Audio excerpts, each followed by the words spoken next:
Hello students, कैसे हैं आप लोग। उम्मीद करता हूं कि मैंने जो आपको पिछले लेक्चर्स में चैप्टर 2 पढ़ाया था वो आपको बहुत ही अच्छे से समझ में आया होगा और आपके लिए वो जो मैंने न्यूमेरिकल लगवाए थे वो बहुत ही ज़्यादा यूज़फुल साबित हो रहे होंगे। और आज हम लोग बहुत ही इंपॉर्टेंट टॉपिक फिजिकल मैथमेटिक्स को डिस्कस करेंगे।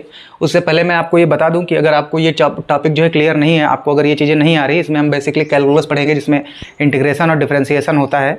अगर ये चीज़ें आपको पता नहीं है देन फिर आपको फिजिक्स में आगे चल के बहुत ज़्यादा समस्या आने वाली है। खैर, इसका कहीं कहीं पर यूज़ तो केमिस्ट्री में भी होता है, तो इसलिए बहुत ज़्यादा इंपॉर्टेंट टॉपिक है। इससे पहले कि मैं आपको ये जो है इस टॉपिक पर आगे बढ़ूँ, कैलकुलस पढ़ाऊँ, उससे पहले मैं थोड़ी सी बेसिक बातों पे चर्चा कर लूँ।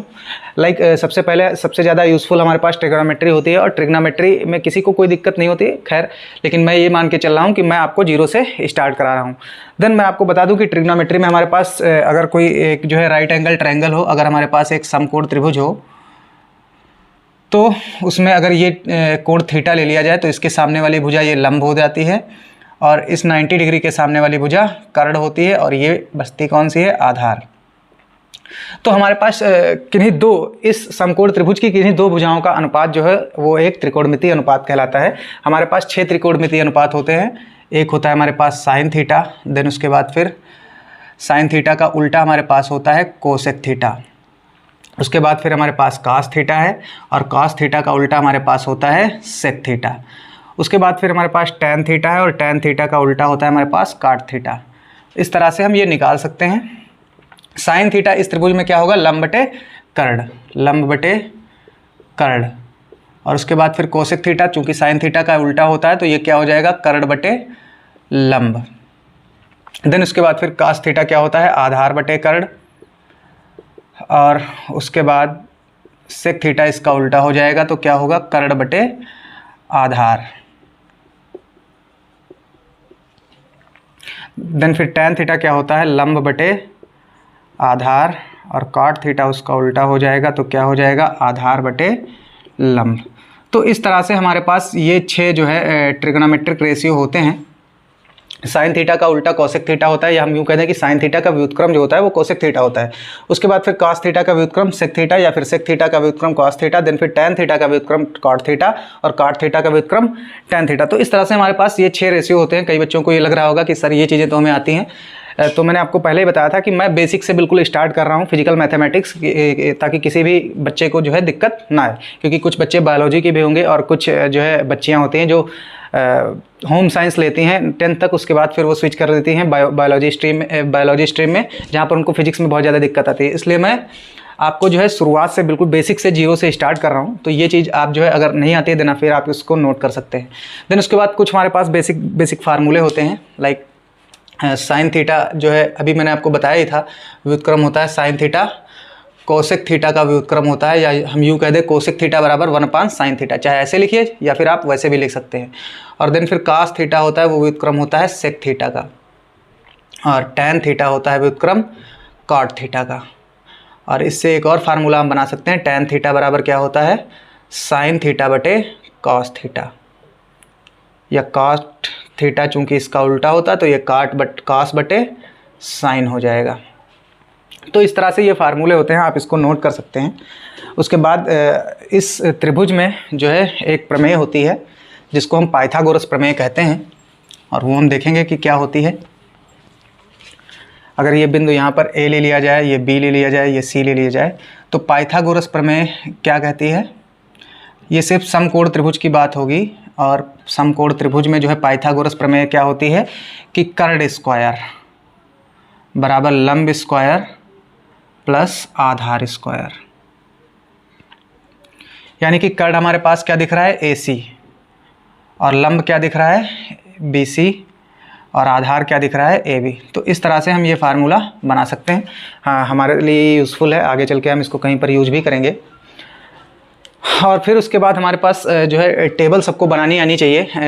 मतलब आपको ये जो है ज़्यादा दिक्कत होगी कि आप पूरे वैल्यू याद कर पाएँ, लेकिन आपको याद करना वो ज़रूरी है। खैर, मैं आपको टेबल बनाना बता रहा हूँ, आप जो है वैल्यू याद कर सकते हैं बाद में। साइन, कास और टैन की वैल्यू तो आपको जो है डेफिनेटली पता ही होनी चाहिए कि क्या होती हैं, और उसके बाद फिर हम सेक, कोसेक और काट की वैल्यू उनको उल्टा करके निकाल सकते हैं। खैर, मैं आपको टेबल बनाना बता रहा हूँ कैसे बनाई जाती है। अगर हम बात करें, हमारे पास ये जो है साइन थीटा फिर उसके बाद cos थीटा, फिर tan थीटा, फिर tan का उल्टा अगर हम ले लें तो cot थीटा, फिर cos का उल्टा ले लें तो sec थीटा, और फिर sec का उल्टा ले लें तो cosec थीटा। तो हमारे पास ये जो है ट्रिगोनोमेट्रिक रेशियो दिए हैं, त्रिकोणमितीय अनुपात दिए हुए हैं, और यहाँ पर थीटा के वैल्यू दी हुई हैं।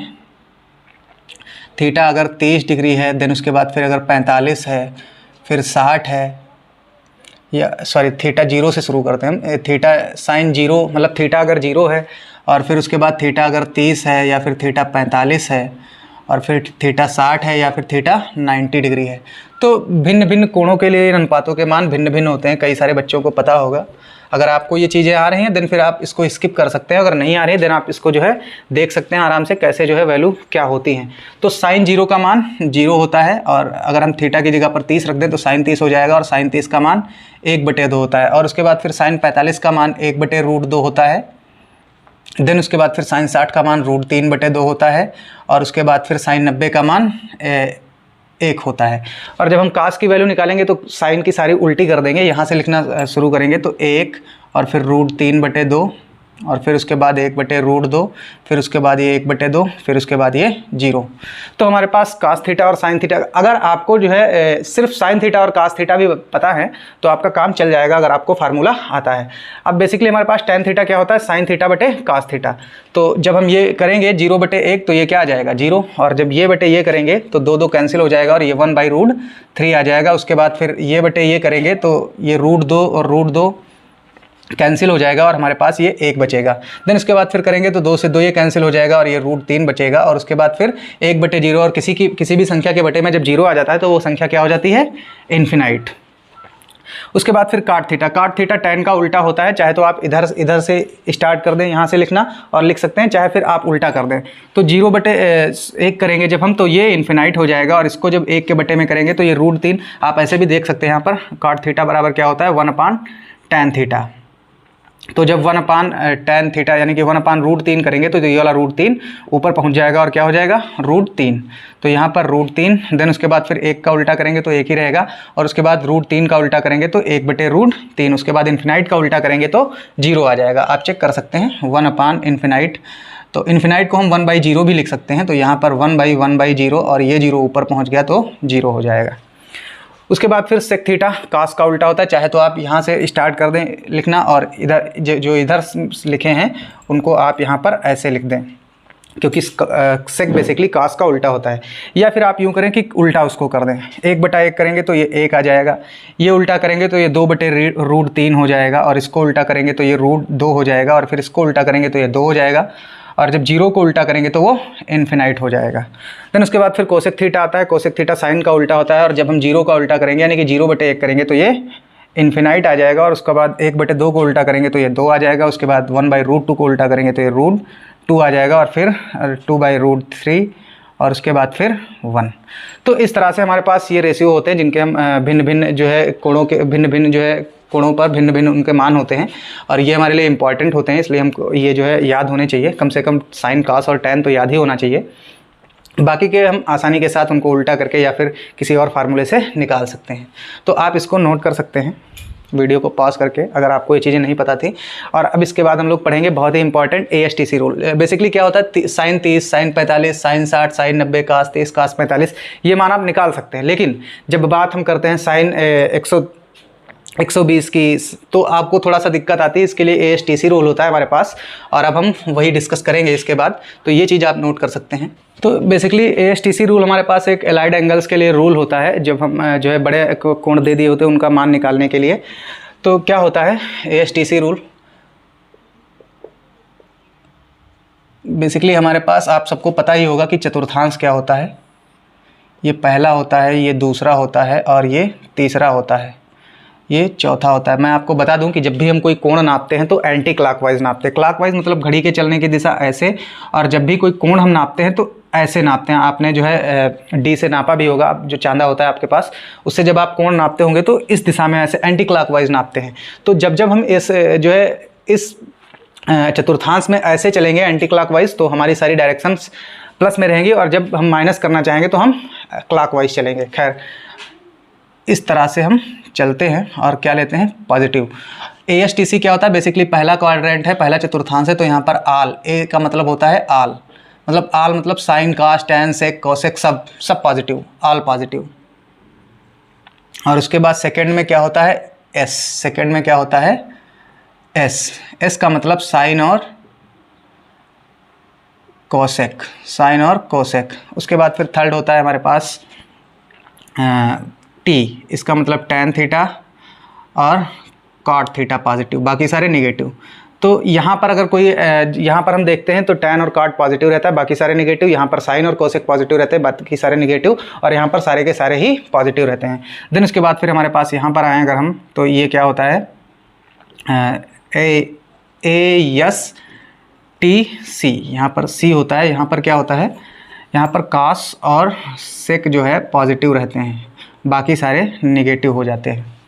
खैर मैं थोड़ा सा इसको सही से लिख देता हूँ ताकि आपको ये अच्छे से पता चले। ये AST और ये C, और ये हमारे पास क्वाड्रेंट है। ये पहला होता है चतुर्थांश, ये दूसरा होता है, और ये तीसरा, और ये चौथा। तो कहने का मतलब जब जब हम इस चतुर्थांश में आएंगे तो सारे के सारे जो है रेशियो 6 जो होते हैं हमारे पास वो सभी पॉजिटिव रहेंगे। और देन फिर उसके बाद हम इस चतुर्थांश में आएंगे तो सिर्फ साइन और कोसेक ही पॉजिटिव रहेगा। और इसके बाद इस चतुर्थांश में आएंगे तो टैन कॉट ही पॉजिटिव रहेगा, बाकी सारे निगेटिव होंगे। और फिर चौथे में जब हम आएंगे तो कॉस और सेक ही पॉजिटिव रहेंगे, बाकी सारे निगेटिव होंगे। और अब अगर हम बात करें तो यहाँ पर 90 होता है, यहाँ पर 180 होता है, यहाँ पर 270 होता है, और यहाँ पर 360 होता है। जब जब हम कोई कोण मापते हैं तो हम ऐसे एंटी क्लॉकवाइज नापते हैं। अगर हम जो है किसी कोण में कुछ जोड़ेंगे तो हम इधर की ओर चलेंगे, और जब घटाएंगे तो हम क्लॉकवाइज चलेंगे। ऐसे जब हम किसी कोण में जो है जोड़ेंगे तो ऐसे चलेंगे एंटी क्लॉकवाइज, और जब माइनस करेंगे तो ऐसे चलेंगे क्लॉकवाइज। खैर हम बात करें अगर यहाँ पर, मैं सिर्फ एक जो है एग्जाम्पल करके आपको बता रहा हूँ, बाकी सारे आप घर पर निकाल सकते हैं। और आपकी बुक्स में जो है लिखे होंगे, वहाँ से भी आप उसको पढ़ सकते हैं। बस आपको ये चीज़ निकालना पता हो जाए कि कैसे निकालते हैं, देन फिर आप उस बाकी बचे हुए सारे निकाल सकते हैं।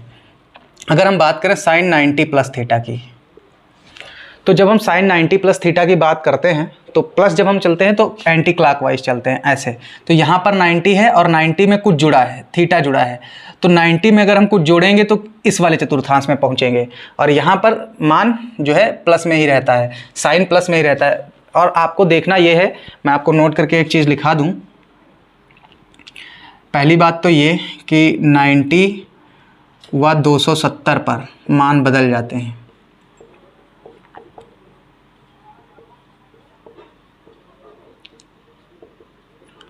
साइन का कास हो जाता है और कास का साइन, इसलिए मैं डबल एरो लगा रहा हूँ। साइन थीटा का कास थीटा हो जाता है और कास थीटा का साइन थीटा। टैन थीटा का काट थीटा हो जाता है और काट थीटा का टैन थीटा, इसलिए मैं डबल एरो लगा रहा हूँ। टैन का काट या फिर काट का टैन। देन उसके बाद फिर कोसेक थीटा का सेक थीटा और सेक थीटा का कोसेक थीटा।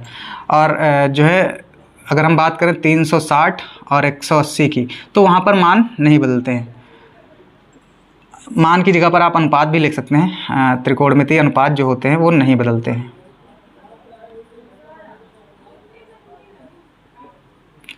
मुझे लगता है कि ये चीज़ आपको समझ में आ गई होगी। खैर हम इससे और ज़्यादा क्लियर करेंगे। तो पहली बात तो 90 है, 90 पर हमको पता है कि मान बदल जाता है। साइन का क्या होगा, कास थीटा।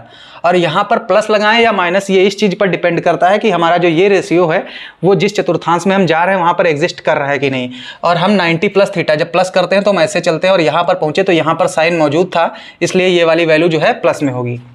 देन उसके बाद फिर हम अगर बात करें साइन 90 माइनस थीटा की,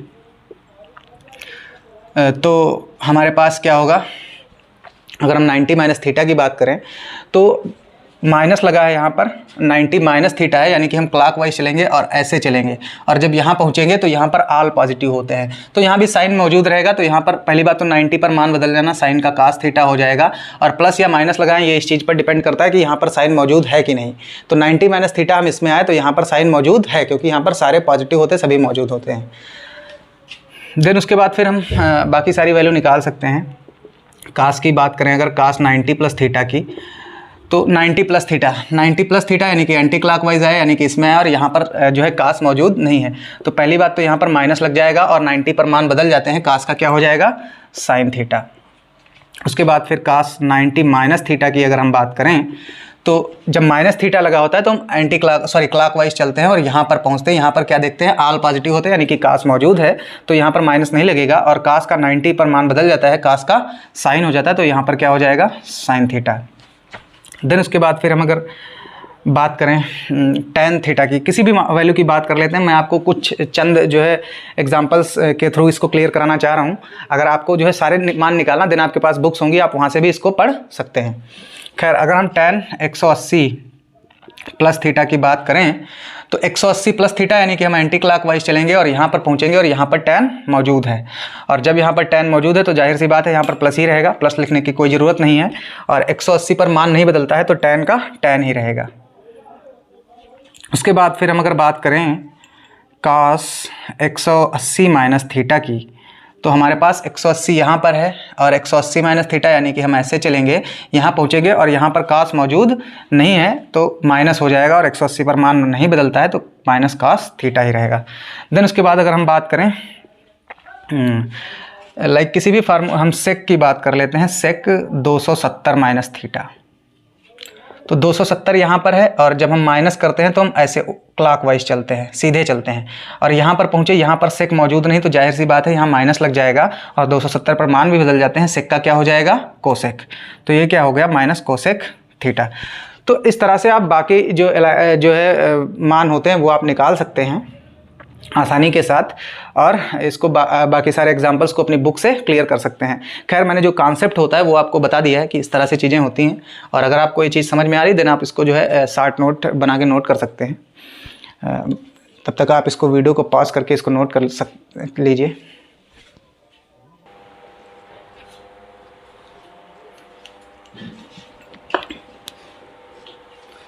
तो हमारे पास कुछ बेसिक फार्मूले हैं जिनको हमें याद करना बहुत ज़रूरी है, हम उस पर डिस्कस करेंगे कौन से फार्मूले होते हैं, क्योंकि लगभग हर चैप्टर में जब हम न्यूमेरिकल लगाएंगे तो वहाँ पर थोड़ी बहुत ट्रिग्नोमेट्री ज़रूर आएगी और हमको जो है ये फार्मूले यूज़ करना ज़रूरी है।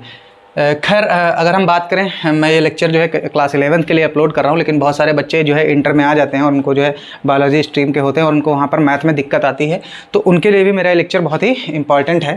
खैर, हम फार्मूलों की बात करेंगे तो कुछ आइडेंटिटीज़ हमारे पास होती हैं, जैसे एक होती है sine square theta plus cos square theta, लगभग सभी को ये चीज़ पता होती है, इसका मान 1 होता है। देन उसके बाद फिर हमारे पास होता है sec square theta minus tan square theta, और ये भी हमारे पास कितनी होती है, 1। फिर उसके बाद cosec square theta minus cot square theta बराबर 1। तो हमारे पास एक तो ये 3 आइडेंटिटीज़ होती है जो हमें याद होना बहुत ज़रूरी है। उसके बाद फिर हम अगर बात करें तो साइन 2 थीटा बराबर हमारे पास होता है 2 sine theta into cos theta. फिर अगर हम तीसरे फार्मूले की बात करें तो कास 2 थीटा की अगर बात करें हम, तो ये हमारे पास फार्मूला होता है cos square theta minus sine square theta, या फिर हम यूँ कह दें कि जो है 2 कास स्क्वायर थीटा माइनस 1, या इसी को हम कास 2 थीटा का एक और फार्मूला होता है 1 माइनस 2 साइन स्क्वायर थीटा। तो इस तरह से हमारे पास ये फार्मूले होते हैं।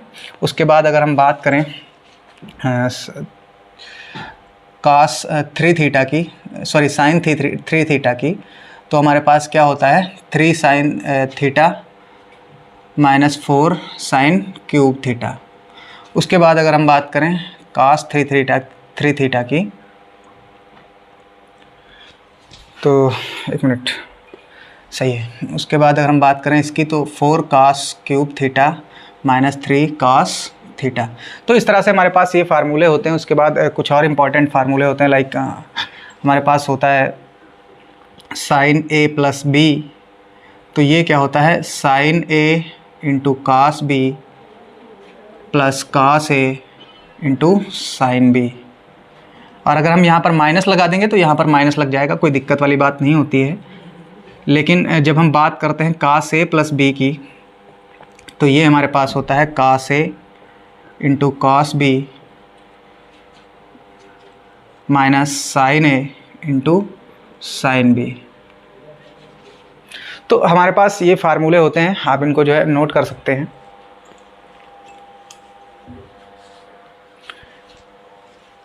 एक मिनट, हमारे पास एक और इम्पॉर्टेंट फार्मूला रह गया है जिसको हम कहते हैं कास ए माइनस बी, और अगर हम यहाँ पर करें तो यहाँ उल्टा हो जाता है, जहाँ पर प्लस माइनस था वहाँ पर प्लस हो जाएगा, और ये sign A into sine B. तो इस तरह से हमारे पास ये कुछ इंपॉर्टेंट फार्मूले होते हैं। एक और हमारे पास फार्मूला होता है साइन, ये बहुत इंपॉर्टेंट फार्मूले हैं और ये जो है बहुत ज़्यादा यूज में आते हैं, sine C plus sine D. तो ये क्या होता है, 2 sine C plus D by 2 into cos C minus D by 2।